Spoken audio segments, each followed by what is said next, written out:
मुख्य अक्ष की परिभाषा ऐसे लिखना कि वह लाइन, वह रेखा जो गोलीय दर्पण के मुख्य बिंदु से होकर गुजरे या दो भागों में विभाजित कर दे, उसको बोलते हैं मुख्य अक्ष। एक आती आपतित किरण। आपतित माने मुख्य अक्ष के समानांतर जब कोई किरण दर्पण से टकराती है और टकराने के बाद जिस एंगल से घूमती हुई कटान बिंदु, मुख्य अक्ष के जिस कटान बिंदु से होकर गुजरती है, उस बिंदु को बोलते हैं फोकस बिंदु। फोकस बिंदु जिसका कैपिटल एफ से लेकर कैपिटल एफ। ये आपकी जो किरण है, ये किरण जाएगी आपकी किरण, ये आपके एकांतर कोण हो गए थीटा। एकांतर कोण इस तरह के कोण होते हैं, ये कोण तो होते हैं एकांतर। इस कोण का मान थीटा है, ये भी थीटा, ये 30 डिग्री तो ये भी 30 डिग्री। एक होते हैं बाह्य कोण, ये होते हैं बाह्य कोण, और ये जो कोण होते हैं ये अंतर कोण, ये तो होते हैं अंतर कोण, और ये होते हैं बाह्य कोण। अब आपको कई बार आपने चंदे को देखा होगा, उसके ऊपर ऐसे नजर आता है, इस तरह की लाइन होती है और ये 90 होती है, और यहां से 0 से 90, 0 से 90। अब आप ये देखिए कि ये चंदे की जो टोटल कोण है, ये कितने कोण को व्यक्त करता है? टोटल कोण। कभी आपने देखा होगा चंदा तो यूज करते हो ड्राइंग में, वो कितने कोण का होता है टोटल? अगर कोई आपसे ये पूछ लिया जाए कि परीक्षा में आ गया इसका टोटल कोण बताओ, इसका टोटल कोण होता है 180, चंदे का टोटल कोण होता है 180 डिग्री, तो आपको बताना 180। एकांतर कोण के मान आपस में बराबर होते हैं। आसन कोण, आसन कोण के बारे में जानते हो क्या? आसन कोण का मतलब ये होता है, ये कोण और ये कोण आपस में बराबर होते हैं, ट्रायंगल बनता है, ये आपका ट्रायंगल बन गया। इस ट्रायंगल में तीनों त्रिभुज का मान 180 डिग्री होते हैं। जो पास पास के कोण होते हैं वो तो होते हैं आसन कोण, और जो एक कोण दूसरे कोण के बराबर होते हैं वो एकांतर कोण होते हैं। एकांतर कोण का ये डायग्राम है, और ये ऋजु कोण होते हैं। ऋजु कोण का मान हमेशा 180 डिग्री होता है, और जो कोण अंदर बनते हैं लाइन के अंदर उसको अंतर कोण, जो कोण बाहर की तरफ बनते हैं उसको बोलते हैं बाह्य कोण। अब आए आप, ये कोण और ये कोण आप क्या आपस में बराबर है ना, तो ये क्या हो जाएंगे? एकांतर। अब इसके ऊपर एक किरण और निकालेंगे ऐसे, ये किरण इन दो लाइनों को विभाजित करता है, इन दोनों कोणों का योग फिर से व्यक्त करते हैं, ये थीटा। ये डेरिवेशन तैयार करेंगे आज थोड़ा सा, कि फिजिक्स में डेरिवेशन कैसे बनाए जाते हैं वो थोड़ा सा देखिए, बात बताएंगे। एफ तो होता है फोकस दूरी, आर होती है वक्रता त्रिज्या, और कैपिटल एफ होता है वो फोकस बिंदु। ये तीन जो नाम है, नाम सुन लीजिए। वक्रता त्रिज्या ध्यान से देखिए, ये सी है केंद्र, और ये जाएगा आपका आर, और ये आपका बी ध्रुव, इसको बोलते हैं ध्रुव। और कैपिटल एफ के मध्य की दूरी वो तो स्मॉल एफ। आपको ये याद रखना है कि मुख्य अक्ष वह रेखा होती है, वो लाइन होती है जो गोलीय दर्पण को दो भागों में विभाजित करती है, वो तो होती है मुख्य अक्ष। आपतित किरण मुख्य अक्ष के समानांतर जब कोई किरण दर्पण से टकराती है, तो टकराने के बाद जिस कोण से घूमती हुई जाती है और जहां से कटान बिंदु होता है उसका नाम होता है फोकस बिंदु। फोकस बिंदु और वह ध्रुव के मध्य की दूरी होती है फोकस दूरी। वक्रता केंद्र और ध्रुव के मध्य की दूरी होती है वक्रता त्रिज्या। इनमें संबंध याद करेंगे, आप याद करेंगे ये गोलीय दर्पण है, ये एक तरह की सीधी रेखा है, इसका मान ले लेंगे टी, तो यहां से ले लेंगे ए बी एफ, इसका टोटल कोण हो जाएगा एफ, तो इसका कोण हो जाएगा सी। अब याद करना टेन थीटा, टेन थीटा बटा टेन थीटा का सूत्र होता है लंब बटा आधार। थीटा के सामने वाली भुजा हमेशा लंब होती है ना, कोण के सामने वाली भुजा क्या होती है? करंट, लंब नहीं होती है। थीटा के सामने वाली भुजा लंब होती है, कोण के सामने वाली भुजा करण होती है। तो ये आपने पढ़ा होगा, मैं नहीं कर रहा, गणित बता रही। ये भुजा आप करण को मानते हो, और ये भुजा थीटा होती है, इस भुजा को आप लंब मानते हो, और ये आधार होता है। तो टेन थीटा का जो फॉर्मूला है वो होता है लंब बटा आधार। लम आपका हो गया एडी, तो यहां से लिखो एडी।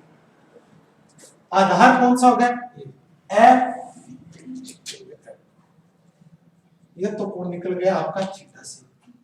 अब निकालना है 2 थीटा से, तो यहां लिखेंगे टेन 2 थीटा, वो लंब बटा आधार। यहां से आओ 2 थीटा के सामने वाली भुजा लंब 80, आधार कौन सा होगा ये जो है सी टी, इसका आधार। ये समीकरण नंबर 2। समीकरण नंबर 2 में एक का भाग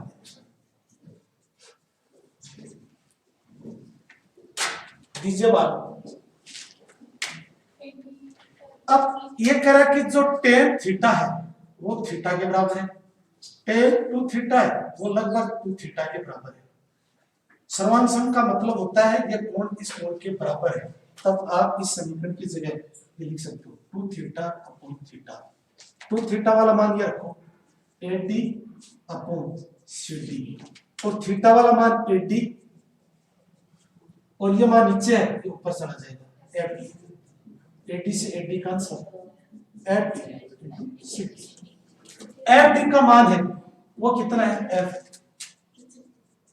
CD का मान कितना है R, यहां से थीटा कैंसिल 2/1 F बटा R। अब F का जो संबंध है वो R हो जाएगा और R का सूत्र है वो जाएगा F। ये चलते फिजिक्स में डेरिवेशन, बस ये साइंस में इतना सा फंडामेंटल होता है, कुछ कैलकुलेशन चलती है, डेरिवेशन चलता है। यह प्रमाण हो गया। अब आप कहते हो ना कि इसका प्रमाण होना चाहिए, इसका मतलब ये हो गया कि जो फोकस दूरी है वो वक्रता त्रिज्या के 2 गुना होनी चाहिए। अन्यथा डायग्राम में देखो ये जो F है ये आपकी जो डिस्टेंस है, ध्यान से देखिए कैपिटल F और स्मॉल d के मध्य की दूरी है स्मॉल f।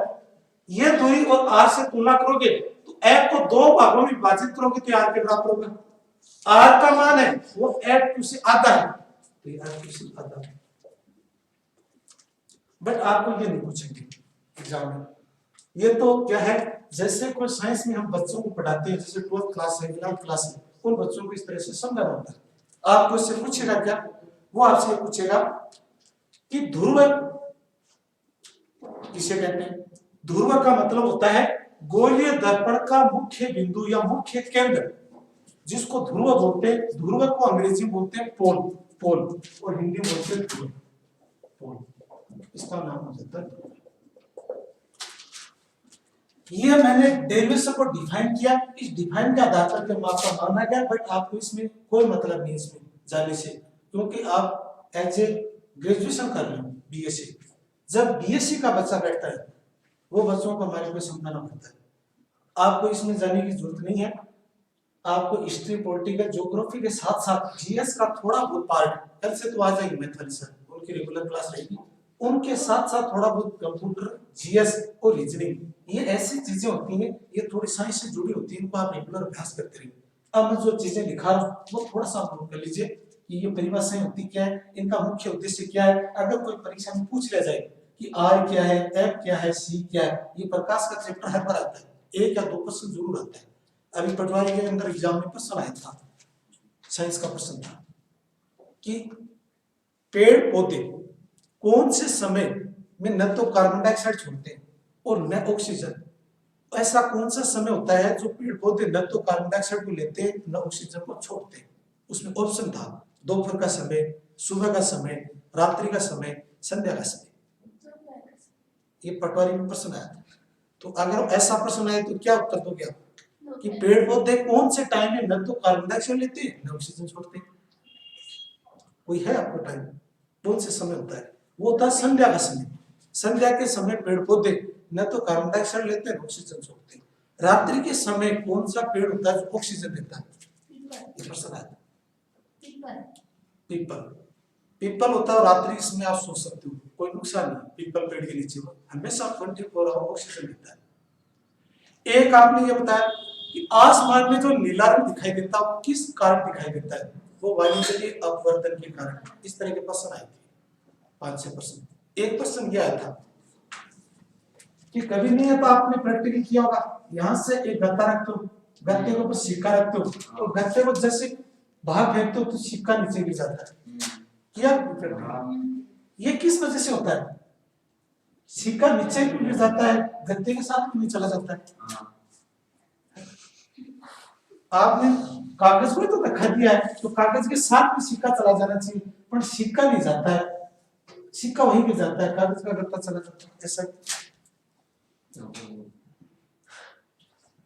इसमें थोड़ा सोचिए, आप काम करना पड़ेगा आपको, साइंस का पार्ट है। अगर आप साइंस में आ रहे जीएस क्या होगा, थोड़ा सोचो आप ये खुद करो। ये जरूरी थोड़ी है कि साइंस का टीचर ही जानता है। आम चीजें, आप गिलास लीजिए घर जाके, गिलास के ऊपर एक गत्ता रखिए, गत्ते पे सिक्का रखिए, उसको टच कीजिए। हाँ, अगर आपका प्रैक्टिकल सक्सेसफुल नहीं हुआ तो सिक्का गिर जाएगा बाहर की तरफ, पर वो सिक्का कहीं तो अंदर ही गिर जाता है। ऐसा क्यों होता है? वो होता है जड़त्व के कारण। जड़त्व में हम सतोलिया का गेम खेलते हो, सतोलिया में गेम में 7 पत्थर होते हैं, तो उस गेम का क्या नियम है कि बिना गेंद लगे हुए अगर आपने 7 पत्थर को व्यवस्थित कर दिए तब तो आप विन हो, और वो चीनते समय पीछे से मार पड़ गई तब आप क्या उस गेम से बाहर हो गए। बाहर होने मतलब आप गेम में हार गए। अब वो 7 पत्थर आप गेंद की जरूरत क्यों पड़ती है, बिना गेंद के वो नीचे भी क्यों नहीं गिरते? ऐसा क्या होता है? तो बिना गेंद में नीचे क्यों नहीं गिरते? ये न्यूटन का नियम ये होता है जड़त्व का नियम। इसका मतलब ये हुआ जो वस्तु स्थिर है, स्थिर अवस्था में बनी रहेगी जब तक उस वस्तु पे बाह्य बल नहीं लगाते। बाह्य बल कौन सा? आप गेंद से थ्रो कर रहे हो, आप बाह्य बल लगा रहे हो, उसकी गति में परिवर्तन कर रहे हो, और वो गति में कब तक परिवर्तन नहीं होता? जब तक वो अपनी व्यवस्था होती है तब तक। इस तरह के एक्सपेरिमेंट्स होते हैं, उसका स्वाद उठाते हो। आजकल वो कंपटीशन नहीं रही पहले वाली कि सीधा सीधा बाबर का युद्ध कब हुआ, उमाई का युद्ध कब हुआ, गांधी का युद्ध कब हुआ, प्लासी का युद्ध कब, ऐसा नहीं पूछते। बड़े जबरदस्त तरीके से बैठते हैं।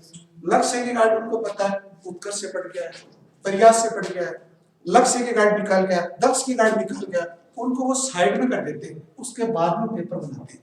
अभी जैसे वीडियो का पेपर है 27-28 दिसंबर। वीडियो का मतलब होता है ग्राम सेवक। ग्राम सेवक का काम ये होता है कि सरपंच के साथ रहकर पूरे गांव का विकास करना। गांव का विकास होया ना, अपना विकास हो जाता है उसका 5 साल में, 2-3 करोड़ लेके पढ़ देता है। एक वीडियो का मतलब होता है विलेज डेवलपमेंट ऑफिसर, जिसको बोलते हैं ग्राम सेवक जी आम भाषा में। ये ग्राम सेवक जी आ गया। ग्राम सेवक जी होता है गवर्नमेंट कर्मचारी। सरपंच होता है जनता का नेतृत्व है, वो 5 साल रहता है और वो 60 साल तक सर्विस करता है। अब आपकी सपोज लो कुंडू गांव में टेंडर छोटा 60 लाख रोड का, ग्राम सेवक पास करेगा बिल, सरपंच साइन कर देगा, 20 लाख ग्राम सेवक के आगे दिए। ग्राम सेवक की तनख्वाह होती है 20,000 टीएडी वाला की। 20 लाख का टेंडर, 5 करोड़ का टेंडर पास होता है 5 साल में, तो ग्राम सेवक का टेंडर हो गया 3 करोड़। 3 करोड़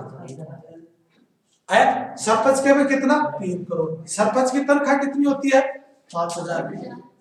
2 महीने के अंदर 10 लाख की गाड़ी मिल जाती है इसको, तो फाइनेंस वाले दे जाते हैं उसको, फोन करते हैं सरपंच साहब आप जीत गए, 10 लाख की गाड़ी ले जाओ आप। उसको पता है एक टेंडर पास हुआ, पेमेंट आ गया, और वो 5,000 में थोड़ी कर चलेगा उसको, नहीं, वो गवर्नमेंट तनख्वाह है, ऊपर से टेंडर चलते हैं। विधायक का कोटा आपका अल्पसंख्यक विभाग का है, 16 मोहम्मद कैबिनेट में है, उसका कितना टेंडर मानते हो आप? वो कम से कम इस सरकार से निकलेगा तो 20 से 25 करोड़ का टेंडर लेके निकलेगा। 16 मोहम्मद जो अल्पसंख्यक अधिकारी है, कैबिनेट मंत्री या मिनिस्टर, ये चीजें आपको सोचनी चाहिए, काम करना चाहिए। आप पॉलिटिकल पढ़ते हो, आपको पॉलिटिक्स आनी चाहिए, पॉलिटिक्स आनी चाहिए आपको।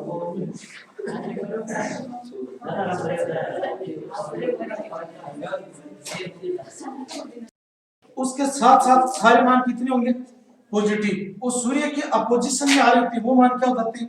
नेगेटिव। और नीचे वाले मान होते हैं नेगेटिव, ऊपर वाले मान होते हैं पॉजिटिव।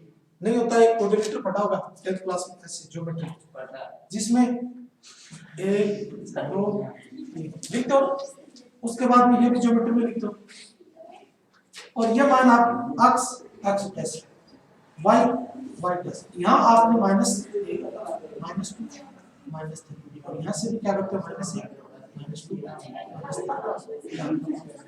ये कोऑर्डिनेटर आपने पढ़ी होगी निर्देशांक ज्यामिति, करते हो ना? जिसमें देखते हो x और y का मान धनात्मक होता है और x डैश और y डैश का मान ऋणात्मक होता है, तो नीचे वाले मान क्या हो गए? ऊपर वाले मान, इस डायरेक्शन वाले मान धनात्मक, इस अपोजिशन डायरेक्शन वाले मान ऋणात्मक। इस कोऑर्डिनेट ज्योमेट्री को अप्लाई करके आप प्रकाश के ये लेंस ज्ञात कर सकते हो। ये आएंगे कहां? ये आएंगे न्यूमेरिकल में। अब आपसे कुछ बात पूछेगा, दर्पण का सूत्र और लेंस का सूत्र, तो आपको फोकस दूरी, वक्रता, त्रिज्या, उसके मध्य में संबंध पूछेगा, डेविएशन, तब जाके वो न्यूमेरिकल बैठेगा। अभी बताएंगे आप। इसकी डायरेक्शन दिखाओ, ये डायग्राम बनाओ, इसकी